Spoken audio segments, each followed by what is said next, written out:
They are really, really good, folks. They are really, really, really good. We're talking about the tricolours, the Roosters. Now, this is according to the Australian.com.au. The Roosters have tabled an offer for Max Jorgenson. The Sydney Roosters are plotting to raid the Wallabies' finest young talent by offering Max Jorgenson almost $2 million to cross codes. They have pitched the 19-year-old a 2-year, $1.8 million deal. I don't believe that. I do not believe. I believe they've. Oh, you don't believe the Australian.com.au? I don't believe that the deal is $900 a year for a kid who's never played any rugby league at that level, or not even in a reserve grade level. Well, it'd be bonus central. Okay. It would be like play X amount of games, make the finals. Yes. It is no way in the world they're offering a 19-year-old who's hasn't played league. Mate, you have been the whole reason they're offering this is because you're the one. I have been pushing it. I have been pushing it, and I knew this day would come. Yeah. I don't think there's no way in the world. In what world do they give him $900 a year to a kid who's never played? You did know this day would come, didn't you? You've been saying this almost since day one. Well, now it's made it no Manu, no Suoli'i. Yep. If they're doing this, they're going to have him playing fullback because he's a fullback in league, and that would mean Teddy to the centres. Yeah, why not? Why not at this stage of his career? Yep.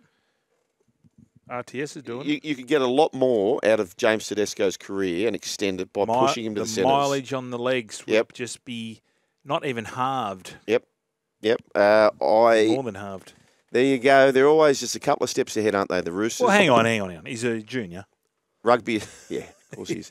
Rugby Australia's offer this is going to be, so they've paid, what do they pay, 1.6, is it? For who? Suoli'i? A year, yeah, it's 5 million. 1.6. 5 million. And we're saying you can have your 1.6 and we'll take a 900, which you don't even think of is 900 for Max It might Jorgensen. be if he makes a certain amount of games, but I don't think they're going to give him 900. Okay, well, the offer for Rugby Australia is $1 million over 2 years.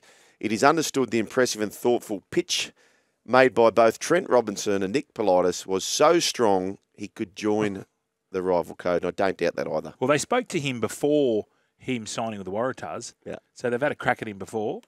And I think Eddie Jones got in his ear and said, and he was in the World Cup squad.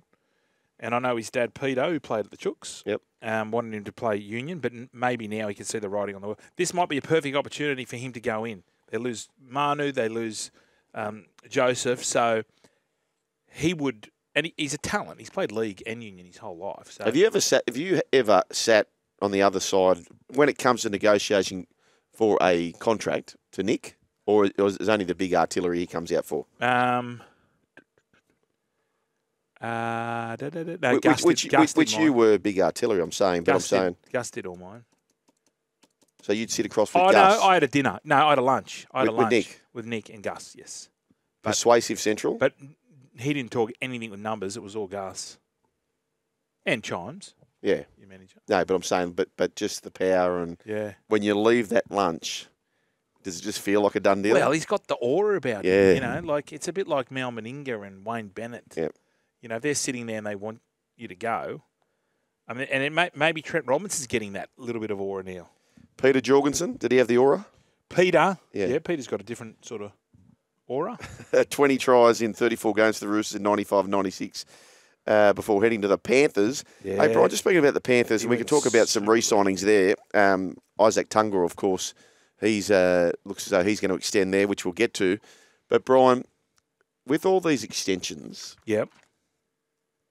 has Nathan Cleary been asked about all of them? Like it's his team in many ways. Do you reckon he would be consulted on every single player that extends at Penrith? No. You don't think so? No, I don't think so. I really don't. Not maybe at that level.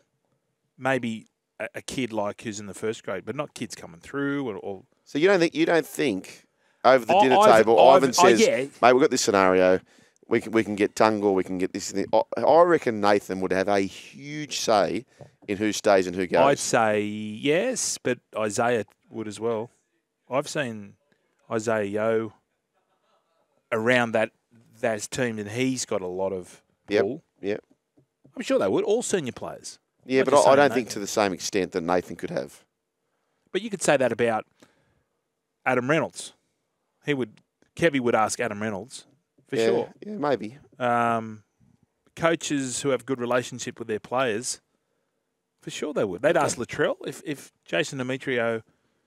Yeah, I think you'd find it just whether because it's Ivan and Nathan. I think most of those gun playmakers the coach would lean on them. Okay, lean on me after the break.